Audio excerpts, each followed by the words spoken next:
Bienvenue sur Indépendante et Authentique, le podcast pour booster ton état d'esprit et ton entreprise. Je suis Pêche et j'accompagne les entrepreneurs à croire en elles, à développer leur activité et à garder un état d'esprit positif et motivé.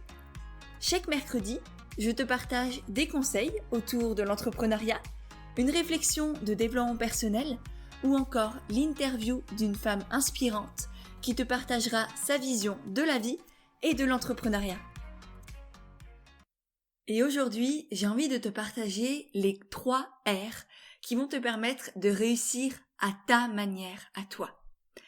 Et avant de commencer ça, j'ai envie qu'on parle juste quelques instants de cette notion de réussite. La réussite, elle est très connotée par la société. Ça va être réussir à faire carrière dans une grande entreprise, gagner beaucoup d'argent, avoir une maison, avoir un CDI, avoir un chien, des enfants, une piscine, un hélicoptère bientôt. Mais est-ce que c'est ça réellement, la réussite, pour toi, pour moi, pour nous? Je pense que si tu écoutes ce podcast, c'est pas forcément ton cas. En tout cas, c'est pas mon cas, c'est plus mon cas, ça l'a été, effectivement, pendant des années où j'ai suivi le chemin tout tracé. J'ai voulu faire plaisir, j'ai voulu être la petite fille modèle qui a fait son bac mention avec la classe prépa, ensuite l'école de commerce, ensuite le job bien payé en CDI, confortable, tranquillou. Et puis au bout d'un moment, je me suis dit, je me suis vraiment dit merde, je pense. Je me suis dit merde, c'est pas moi tout ça. C'est pas moi, c'est plus moi, c'est pas qui je suis à l'intérieur. C'est pas ça pour moi la réussite. La réussite pour moi, elle est beaucoup plus intérieure qu'extérieure. Elle peut être matérielle, effectivement. On a besoin de matériel, on vit là une expérience humaine, on est dans le concret, donc tout ça c'est beau, c'est bien et ça fait plaisir, ça fait du bien. Il y a même des choses qui sont essentielles. Mais la réussite, je pense qu'elle est avant tout dans la tête, qu'elle est avant tout presque spirituelle, c'est-à-dire en rapport avec l'esprit. Elle est dans la manière dont on voit les choses, et non pas dans les choses elles-mêmes. Elle est dans la manière dont on se perçoit soi-même, dont on perçoit ce qui nous entoure, ce que l'on crée, ce que l'on réalise avec nos mains ou avec notre cerveau. Elle est dans la vision que l'on a de tout ça. Tout ce qui nous entoure et même nous-mêmes, ce sont, on va dire, des faits neutres sur lesquels on va porter un jugement. Et ce jugement, il va soit être, on va dire, positif, soit négatif. S'il est négatif, si par exemple, là, demain, je réussis à avoir, on va dire, 15 clientes dans mon coaching. Soit je peux juger ça comme étant une réussite, comme étant une aventure extraordinaire qui va commencer, qui va être magnifique, hyper puissante et que je suis très heureuse, très fière d'avoir rassemblé toutes ces femmes pour créer cette équipe et vivre l'aventure avec elles. Ou bien, je peux juger ça comme étant un échec parce que moi j'avais mis comme objectif d'avoir 20 personnes dans mon coaching et du coup, non, c'est pas assez, j'ai pas assez travaillé, je suis pas méritante, j'aurais dû faire mieux, je sais pas quoi, je sais pas tout ce qu'on peut se raconter, que j'ai pas donné assez, que j'ai pas fait assez, que voilà tout ça. Mais dans tous les cas, le fait, il est neutre, il est là et c'est le regard que je vais porter dessus qui va déterminer si j'estime que c'est une réussite ou ce qu'on appelle un échec. Et donc ça, c'est hyper important vraiment à conscientiser que c'est à vous de décider ce qui est réussite ou échec. C'est pas à ce qui t'entoure, il n'y a pas de règles, il n'y a pas de loi, c'est pas la société qui décide si c'est une victoire ou pas. C'est à toi de décider. Est-ce que là, j'estime que je suis allée au bout, que je suis fière de moi? Même si ce que tu as atteint n'est pas à la hauteur de tes espérances, tu peux quand même estimer que c'est une réussite. Et c'est ça qui compte. C'est vraiment prendre conscience que la réussite, elle va dépendre de tes attentes. Donc soit tu baisses tes attentes, soit tu gardes les mêmes attentes, mais tu estimes que même si tu ne les atteins pas, tu seras tout de même dans un état de réussite. Voilà, donc ça c'était hyper important pour moi de clarifier, de dire tout ça, parce que souvent on estime la réussite, oui c'est atteindre le Graal, c'est être le premier, la meilleure, etc. Mais non, que nenni, c'est à toi de décider, même si t'arrives dernier de ton marathon, si ta réussite à toi c'est d'avoir fini le marathon, tu seras quand même dans la réussite. Tu seras pas dans l'échec, même si t'es le dernier. Et c'est vraiment un état d'esprit à développer, à avoir, que j'essaye de partager à mes coachés, et d'ailleurs j'en parlais juste hier avec elle, je pense que c'est aussi pour ça que j'avais envie de faire cet épisode de podcast aujourd'hui, et je pense que ça fait du bien à entendre, à se rappeler, et vraiment, et pas juste à se rappeler, mais vraiment à intégrer dans toute notre vie, à chaque fois que tu as un nouveau projet, une nouvelle idée, prends aussi conscience de tout ça et que tout peut devenir une réussite à partir du moment où tu le décides. Voilà. Et du coup, l'idée à travers ce podcast, ça va être de te donner 3 clés essentielles pour réussir ta vie à toi, à ta manière. Et non pas réussir dans la vie, c'est-à-dire en fonction de ce que la société peut prôner. Donc vraiment fais bien la différence entre réussir ta vie, à toi la tienne, et réussir dans la vie avec le chien, la piscine, les enfants, la maison, etc. Voilà. Maintenant, on va pouvoir passer à ces 3 R qui vont te permettre de donner une ligne de conduite pour être le plus souvent possible heureuse, optimiste et pour aller au bout de tes projets. Ce sont des clés qui sont pour moi essentielles, qui me suivent depuis le début de mon entrepreneuriat, qui je pense m'ont aussi permis d'en être là aujourd'hui, parce que j'ai constamment eu cet état d'esprit de réussite, de oui, même si j'ai fait des erreurs, des échecs pour le commun des mortels, enfin pour d'autres ça aurait pu être des échecs. Pour moi ça a été des merveilleux apprentissages, et ça a été des réussites, et à chaque fois pour moi que j'apprends quelque chose, je réussis. Et étant donné que je décide à chaque fois que je vis quelque chose, même si c'est extrêmement difficile et douloureux, d'en apprendre, d'en ressortir quelque chose, eh bien, j'arrive à constamment être dans la réussite. Et ça n'a rien d'égoïste, d'égocentrique, de présomptueux. Ça a juste à voir avec l'état d'esprit et la vision que j'ai de moi-même et de ce qui m'entoure et de ce que je réalise. Et ça, c'est accessible à tout le monde. Et ça ne fera pas non plus de toi quelqu'un de présomptueuse ou de prétentieuse. Au contraire, ça fera de toi quelqu'un qui réussit constamment, qui avance à son rythme, à sa manière, à elle. Et tu en as le droit, et tu en es capable, autant que n'importe qui d'autre. Donc voilà, ce sont ces 3 clés qui me suivent depuis des années maintenant, que je transmets à chacun de mes groupes de coaching, parce que vraiment c'est la base de tout. Tu peux avoir les meilleures stratégies du monde, les meilleures méthodes, connaître les algorithmes des réseaux sociaux sur le bout des doigts. Si tu n'as pas ça, tu n'y arriveras pas, tu n'arriveras à rien et tu seras constamment dans un état d'esprit d'échec, de remise en question, de dévalorisation, au lieu d'être dans cet état d'esprit de j'avance, j'apprends et je réussis. Bref, sur ce, trêve de blabla, il faut que je m'arrête avec mon intro de 1000 ans. Le premier de ces R, c'est la reconnaissance. C'est-à-dire faire preuve de gratitude pour ce que l'on a, pour ce que l'on est et pour tout ce que l'on a déjà accompli et vécu dans notre vie. Parce que pour pouvoir réussir, il faut, comme dit, avoir cet état d'esprit de « Waouh, j'ai déjà fait tout ça et je suis tellement heureuse et tellement fière d'en être là aujourd'hui, d'être qui je suis, ici et maintenant. Même si je suis pas au bout de mon projet, de mon rêve, que j'ai pas encore ma vie idéale entre guillemets. Je suis déjà tellement heureuse et en paix et sereine de là où j'en suis aujourd'hui. Et c'est cet état d'esprit-là de gratitude et d'abondance qui va te permettre aussi de développer ton projet et de continuer d'avancer et d'être constamment dans la réussite. Et je parle d'abondance parce que c'est vraiment ça. L'abondance, j'avais fait tout un podcast dessus, autour de l'abondance et de la peur de manquer.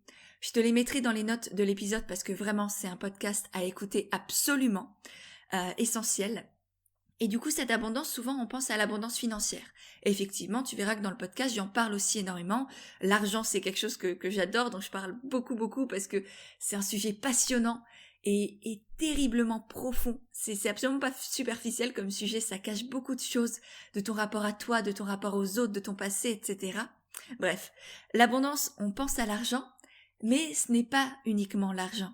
L'abondance, c'est aussi et avant tout se sentir pleine, se sentir remplie, être fier de là où on en est et de tout ce que l'on possède déjà aujourd'hui, de tout ce que l'on est aussi déjà aujourd'hui.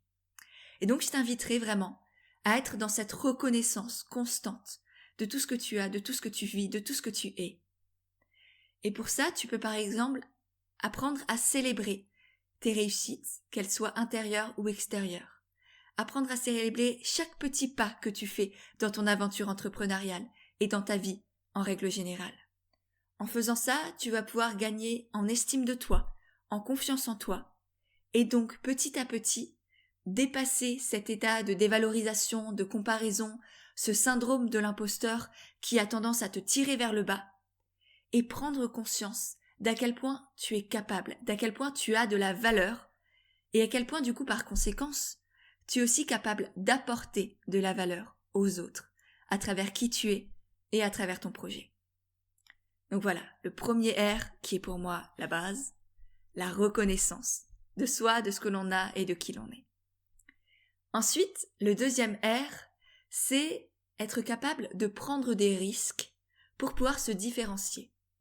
Parce que dans l'entrepreneuriat, et aujourd'hui de plus en plus avec l'abondance et l'avènement des réseaux sociaux, d'internet et compagnie, eh bien, il y a de tout, partout, tout le temps, et c'est hyper compliqué de se différencier si on ne l'assume pas pleinement, si on ne prend pas des risques. Et donc je vais t'inviter vraiment à être déjà pleinement toi-même. Et ça me fait mal au cœur, je dois t'avouer, de mettre ça dans la catégorie du risque, parce que pour moi ça ne devrait pas être un risque que d'être pleinement soi-même. Mais je sais qu'aujourd'hui encore, malheureusement, ça demande un certain courage d'assumer pleinement qui l'on est, d'assumer ses valeurs, ses sentiments, sa personnalité, son mode de vie, sa vision de la vie aussi, sa spiritualité peut-être. Tout ça, je sais que c'est encore compliqué pour beaucoup de personnes. Et c'est ok, c'est normal, parce que la société en règle générale ne nous aide pas encore à ça. Et donc, je vais t'inviter quand même à prendre ce risque d'être pleinement toi-même, qui n'est en fin de compte pas un risque, parce que c'est pas un risque que de vivre vraiment. Parce que tant que tu ne vis pas vraiment en étant pleinement toi, tu ne vis pas vraiment. Tu sous-vis, tu survis. Tu vis dans une case, tu vis avec un masque devant les yeux. En plus d'être devant la bouche, mais pardon.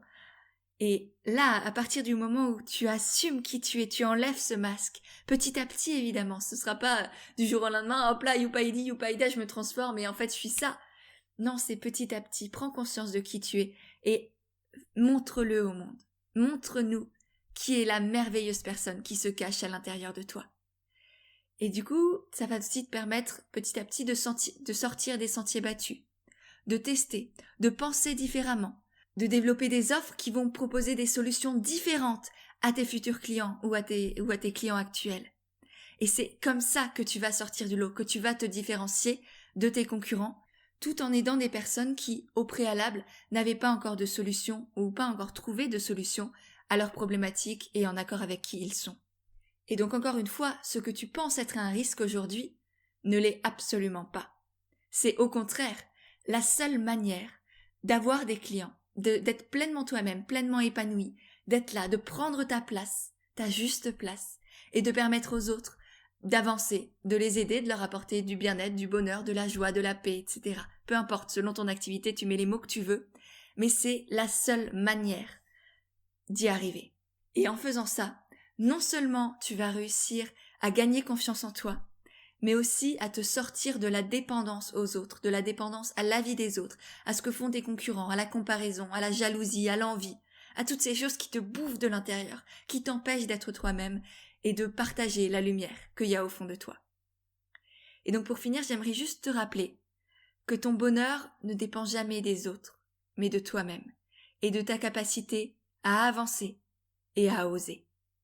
Parce que c'est derrière la peur que se trouve le bonheur. Et ça fait hyper bateau et bisounours de te dire ça, mais c'est tellement vrai que je vais même te le répéter. Juste après la peur se trouve le bonheur. Dans la zone de magie. Là, t'es peut-être dans ta zone de confort.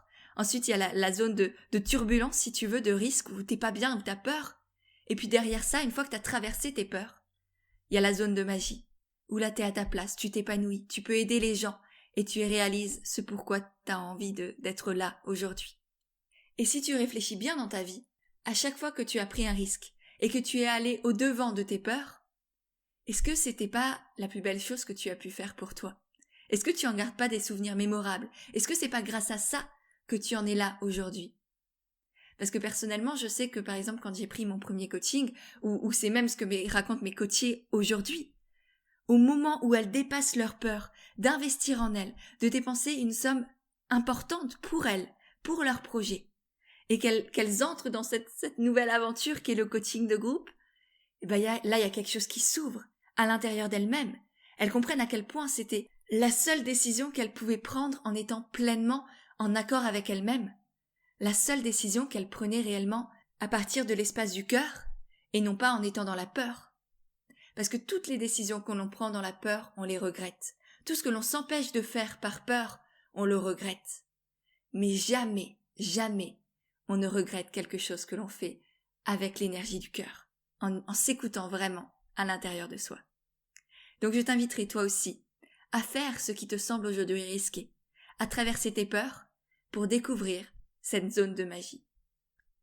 On passe maintenant au 3e R, qui est la réalisation, c'est-à-dire le passage à l'action. Parce que tant que tu n'es pas entré dans le concret, tu ne pourras pas y arriver. Une idée, ça naît 2 fois, du terme naissance, ça éclot 2 fois si tu veux. Une fois dans ton esprit et une fois dans la matière. Et tant que tu n'es pas passé à l'action, que t'as pas mis les mains dans le cambouis comme on dit, ton rêve, ton projet, ton idée, elle se réalisera jamais. Et tu n'auras jamais ce sentiment de réussite. Au contraire, tu seras toujours dans le regret, dans le ressassement, dans le jugement de toi-même, dans le rabaissement de toi-même peut-être. Et oui, là encore, c'est un risque. Le risque que notre action ne donne pas le résultat escompté. Mais la bonne nouvelle, c'est que bien souvent, le seul vrai risque que tu prends quand tu fais quelque chose qui te fait peur, que tu passes à l'action, c'est de ressentir une émotion désagréable. C'est ça le seul risque. C'est de ressentir peut-être de la honte, de la gêne, de la tristesse, du désarroi, etc. Mais en soi, tout ça, c'est pas bien grave. Alors que le risque de ne rien faire, de rester dans la zone de confort, qui t'asphyxie, qui te rend malheureuse, c'est bien plus risqué, parce que ça t'entraîne dans un manque de sens au quotidien, dans un désamour de qui tu es et de la vie. Petit à petit, au lieu de gagner confiance en toi en passant à l'action, tu vas perdre confiance en toi parce que tu vas rester dans ce cercle vicieux où tu te dis « je suis pas capable », du coup tu fais rien, du coup tu renforces cette notion de « je suis pas capable » et du coup tu fais rien, et encore et encore et encore. Et la seule manière de sortir de ça, c'est de passer à l'action, c'est d'y aller, c'est d'oser, même si tu sais pas ce que tu fais. C'est pas grave, vraiment pas. Encore une fois, tout ce que tu risques, c'est une émotion désagréable. Et pour traverser tout ça, pour entrer dans la réalisation, je t'invite à te demander qu'est-ce que je risque vraiment à le faire et qu'est-ce que je risque à ne pas le faire. Je pense que si tu as le courage et l'honnêteté de te poser ces 2 questions-là, tu verras à quel point ce qui te semble risqué et dangereux ne l'est absolument pas et à quel point tu vas pouvoir passer à l'action beaucoup plus facilement ensuite. Voilà. Et j'ai un 4e R, un petit bonus, tout simplement parce que mettre 3 R dans le titre, c'est mieux niveau marketing, c'est tout bête. C'est ridicule, c'est complètement bête. Mais voilà, donc j'ai un 4e R bonus pour toi, qui est la résilience et la persévérance. Ces 2 notions-là, elles sont essentielles aussi, parce que dans l'entrepreneuriat, comme dans la vie en règle générale, tout n'est vraiment pas rose, tout n'est pas fluide, tout n'est pas drôle tous les jours. Et grâce à cette résilience et à cette persévérance, tu vas pouvoir tenir sur la longueur, ne pas te laisser arrêter par les échecs, et prendre conscience que oui, tu es capable, et que les talents, c'est pas inné, les compétences, les capacités, aucun bébé ou très très peu ne naissent avec. Et que c'est même d'ailleurs parfois négatif. Il y a une étude scientifique qui a prouvé qu'une personne avec un entre guillemets don naturel pour quelque chose, avec qui c'est simple, voilà, à l'école il y a tout qui est facile pour elle, elle sera beaucoup moins persévérante, beaucoup moins curieuse qu'une personne qui elle est passionnée et qui a plus de mal, plus de difficultés, mais qui ne se laisse pas abattre, qui se relève encore et encore. Et donc au début, pour la personne qui a un don naturel, effectivement c'est plus simple. Mais au fur et à mesure, comme tout n'est pas inné et qu'il faudrait qu'elle travaille un peu plus mais qu'elle l'a pas appris, c'est la personne qui est passionnée mais qui s'accroche, qui se bat pour y arriver, qui va, on va dire, passer devant et devenir bien meilleure parce qu'elle sera habituée à ce qu'on appelle des échecs. Elle va avoir développé une capacité mentale beaucoup plus importante. Elle sera habituée aux difficultés et se réjouira de chaque petite victoire. Et donc au final, elle réussira bien mieux que la personne pour qui c'était inné à la base. Donc voilà, je t'invite aussi à réfléchir à tout ça. Et pour finir, avant de te faire un petit récap de tout ce qu'on a vu aujourd'hui, j'ai envie de te proposer un exercice et c'est quelque chose que j'ai envie de faire maintenant dans mes podcasts. D'ailleurs, je t'invite à me dire sur Instagram ou à m'envoyer un message ou laisser même un commentaire là sur ton application de podcast pour me dire si c'est une bonne idée. De comme ça te partager un exercice pour mettre en application tout ce qu'on aura vu durant le podcast. Et aujourd'hui, ce que je te propose, c'est de noter tout ce pourquoi tu es reconnaissante dans ton projet et dans ta vie. Tout ce que tu as vécu au préalable, ça t'a apporté. Mais aussi la manière dont tu t'es transformée à travers les difficultés. Et donc, en gros, ça va être d'être reconnaissante envers toi-même pour qui tu es, mais aussi d'être reconnaissante et fière pour tout ce que tu as réalisé, tout ce que tu as déjà accompli et toute la persévérance dont tu as fait preuve pour en arriver là. Donc, je t'invite vraiment, sincèrement, à sortir un papier, un stylo à la fin de cet épisode ou à te le noter sur ton téléphone. De voilà, qu'est-ce que ça t'évoque ces questions-là? Pourquoi est-ce que tu es reconnaissante dans ton projet, à l'intérieur de toi-même et dans les réalisations que tu as fait? Voilà. Et maintenant, je vais passer au petit récap des 4 R du coup pour réussir en étant toi-même et à ta manière à toi. Le 1, c'était la reconnaissance, faire preuve de gratitude. 2, prendre des risques, oser se différencier en étant pleinement toi-même. 3, passer à l'action, se réaliser dans le concret. Et 4, faire preuve de résilience et de persévérance. Et je t'assure qu'avec tout ça, tu vas aller toucher les étoiles et même aller beaucoup plus loin. J'espère que ça t'a plu. Si tu as envie de plus de conseils, plus de motivation au quotidien, je t'invite à me rejoindre sur Instagram. D'ailleurs, si ce podcast t'a plu, n'hésite pas à le partager également en story sur Insta ou autour de toi, peu importe. Tag-moi si c'est sur Insta, ça me permettra de te remercier et de te repartager.